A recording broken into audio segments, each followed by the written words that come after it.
The rains did not stop. Season after season, clouds gathered over Europe and released a steady, punishing downpour that turned fertile fields into mud and certainty into fear. Crops failed not once, but repeatedly. Grain rotted where it stood. Livestock weakened. Food stores shrank to nothing. Across villages and growing towns, hunger spread quietly at first, then with unmistakable force. By the time the scale of the disaster became clear, millions were already trapped within it, with no harvest to save them and no relief in sight. In the early 14th century, Europe was a continent under pressure. Its population had grown significantly during the previous centuries, supported by a relatively stable climate and expanding agricultural production. Forests had been cleared to create farmland, and marginal lands, areas once considered too poor or too wet, were brought under cultivation. This expansion allowed communities to sustain larger populations, but it also left them vulnerable. There was little buffer against failure. Agricultural systems were stretched to their limits, and even a modest disruption could have severe consequences. That disruption began around 1314, when weather patterns across northern Europe shifted dramatically. What had been predictable seasonal cycles became erratic. Instead of dry summers essential for ripening crops and gathering harvests, heavy rains persisted. Fields became waterlogged, making it difficult to plant and nearly impossible to harvest effectively. Stored grain, often kept in conditions already susceptible to dampness, began to spoil. By 1315, the crisis had deepened into what would become known as the Great European Famine.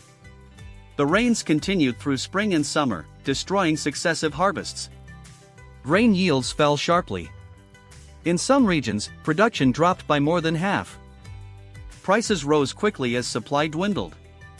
What little food remained became inaccessible to many, particularly peasants and laborers whose livelihoods depended on seasonal agricultural work. The medieval economy offered few safeguards. There were no large-scale systems for storing surplus across regions, and transportation networks were limited.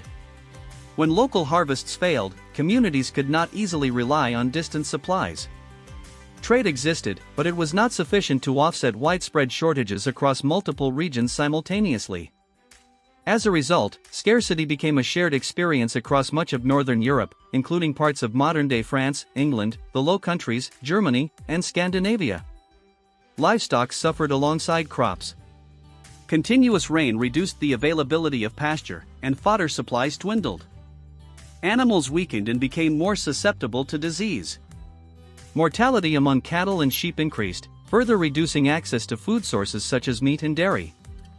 For many households, the loss of animals also meant the loss of essential labor for plowing fields, compounding future agricultural difficulties. As conditions worsened, hunger became a daily reality. Chronic malnutrition weakened populations, making them more vulnerable to illness. While the famine itself was not caused by disease, its effects were closely tied to declining health. Communities faced not only a lack of food but also the broader consequences of sustained deprivation. Records from the period indicate rising mortality, though exact figures remain uncertain. Medieval documentation was inconsistent, and estimates vary by region. What is clear is that the famine affected millions. In some areas, death rates rose significantly, particularly among the most vulnerable, the poor, the elderly, and children. Social structures began to strain under the pressure. In a system where landowners depended on peasant labor and peasants depended on access to land, the breakdown of agricultural productivity disrupted the entire hierarchy. Rent payments became difficult or impossible to meet. Tensions between landlords and tenants increased as obligations could not be fulfilled. Some landowners attempted to enforce payments despite the crisis, while others faced declining income and struggled to maintain their estates. Urban centers were not spared. Although cities had access to trade networks, they relied heavily on surrounding rural areas for food supply. As shortages spread, urban populations also faced rising prices and limited availability. Bread, a staple of the medieval diet, became scarce. In some regions, authorities attempted to regulate prices or control distribution, but such measures were often insufficient against the scale of the crisis. There are accounts from the time that describe desperate measures taken by those facing extreme hunger. However, historians approach such records with caution. Medieval chronicles sometimes included exaggerated or moralizing elements, and not all reports can be verified. What remains consistent across sources is the widespread severity of the famine and the sense of prolonged hardship that defined these years. Religious interpretation played a central role in how people understood the catastrophe. Many saw the famine as a form of divine punishment or a test of faith. Public prayers, processions, and acts of penance became more common as communities sought relief through spiritual means. The church, as a dominant institution, provided both guidance and limited material support, though it too was constrained by the broader scarcity. The political response varied across regions. Monarchs and local rulers were often limited in their ability to respond effectively. Administrative systems were not equipped to manage a crisis of this scale, and resources were insufficient to provide widespread relief. In some cases, authorities attempted to import grain from less affected areas, but transportation challenges and the widespread nature of the famine reduced the effectiveness of these efforts. The weather conditions that contributed to the famine are now understood as part of a broader climatic shift marking the transition into what historians and climatologists refer to as the early phase of the Little Ice Age. This period was characterized by cooler temperatures and increased climatic instability. While the exact causes remain a subject of scientific study, the impact on medieval agriculture was immediate and severe. By 1316, the situation had not improved. Another year of poor weather compounded the crisis. Fields remained saturated, and attempts to recover agricultural production were largely unsuccessful. The cumulative effect of multiple failed harvests meant that even regions with slightly better conditions could not compensate for the overall deficit. The famine began to ease around 1317, when weather patterns gradually stabilized. Harvests improved, and food supplies slowly began to recover. However, the damage had already been done. Populations had declined, livestock numbers were reduced, and agricultural systems were weakened. Recovery was uneven and took years, if not decades, in some areas. The long-term consequences of the famine extended beyond immediate mortality. It exposed the fragility of medieval European society and its dependence on stable environmental conditions.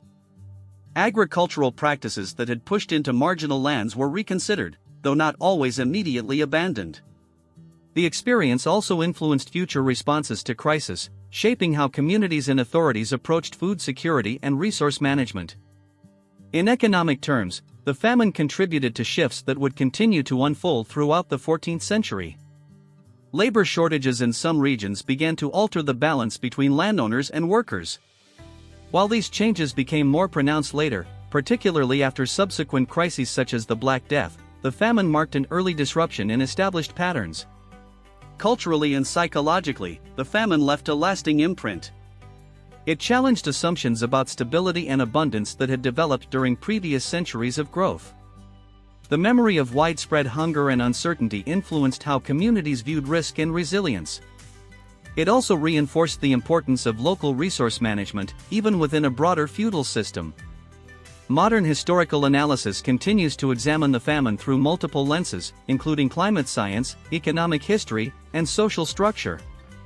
Advances in paleoclimatology, such as the study of tree rings and ice cores, have provided additional evidence about the environmental conditions of the period. These findings support contemporary accounts of sustained rainfall and cooler temperatures, offering a clearer understanding of the environmental factors involved. At the same time, historians emphasize that the famine was not solely a natural disaster. Its severity was shaped by human systems, by the limits of agricultural expansion, the structure of medieval economies, and the absence of